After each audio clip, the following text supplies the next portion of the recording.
Hello, मैं कनासी आचार्य। अपन में number 9007543767।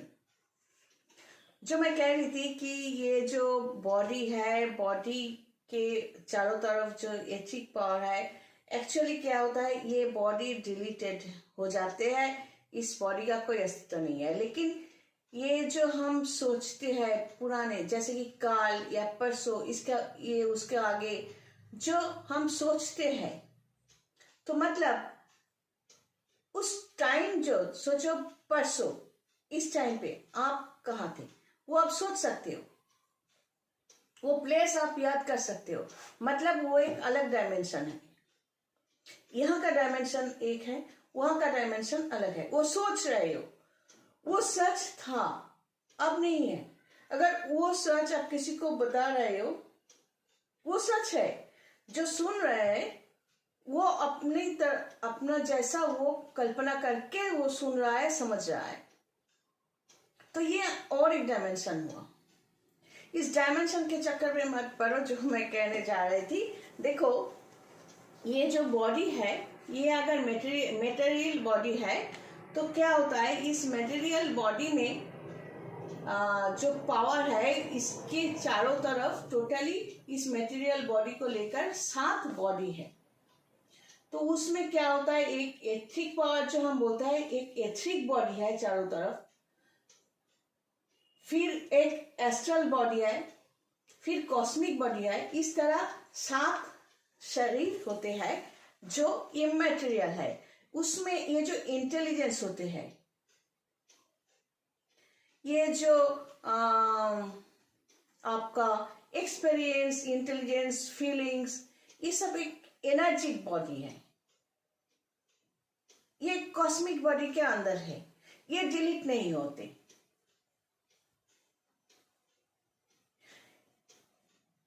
मैं इस तरह समझाओ कि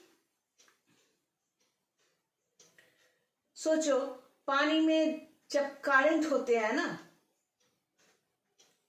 करंट तो पानी में ही पहले से ही एग्जिस्ट कर रहा था। लेकिन वो फीलिंग्स कब होता है, पानी में इलेक्ट्रिक पैदा होने के बाद। इलेक्ट्रिक कैसे समझते हैं, वो बल्ब, वायरिंग, स्विच बोर्ड इस्तेमाल करने के बाद हम समझते हैं कि एक एनर्जी है। साइक्लोन या सुनामी बोलो, जो भी बोलो, वो पैदा होते हैं। वो पैदा, उसका मतलब है वो पहले से ही एग्जिस्ट कर रहा है, तो उसको क्रिएट किया जा रहा है। बिकॉज ऑफ मॉनसून ये क्रिएटेड हो जाता है।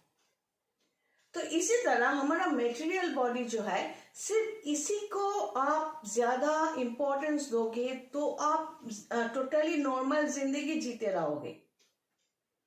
वही पैदा होना, फिर बड़ा होना, फिर ये वो नॉर्मल जो जिंदगी होता है, फिर बुढ़ा हो जाना, फिर मर जाना।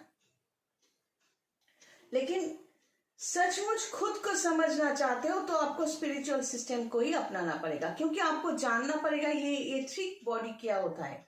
जब एथिक बॉडी को आप सोचने लगोगे, जो लोग एथिक बॉडी को समझते हैं, उन्हीं से आपका मेल होगा। फिर कॉस्मिक बॉडी तक अगर आप पहुंच सकते हो तो कॉस्मिक बॉडी, एस्ट्रल बॉडी तक आप समझ सकते हो। अगर आप एस्ट्रल बॉडी तक पहुंच गए, टच कर दिए, तो आप रिबर्थ, मतलब पिछले जिंदगी में, उसके पिछले जिंदगी में, जैसे कि होता है, कुछ टच आपके अंदर होगा। आप कुछ याद कर पाओगे।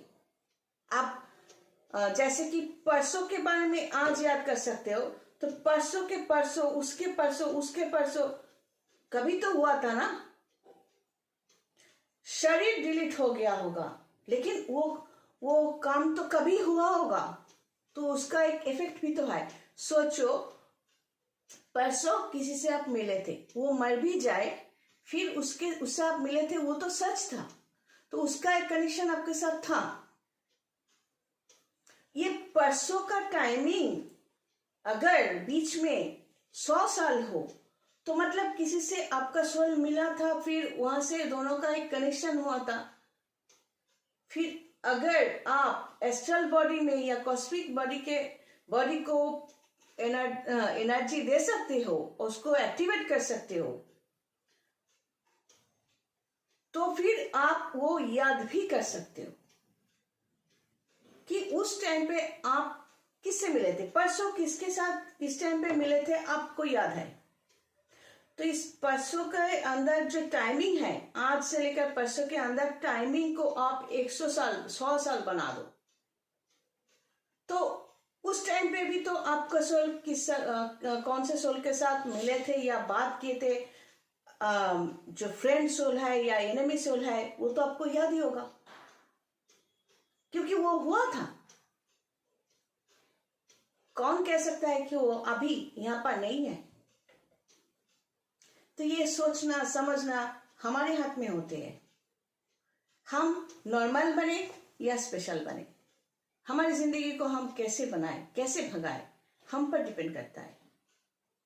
चलो डिटेल्स लेकर फिर से आऊंगी। God bless and take care.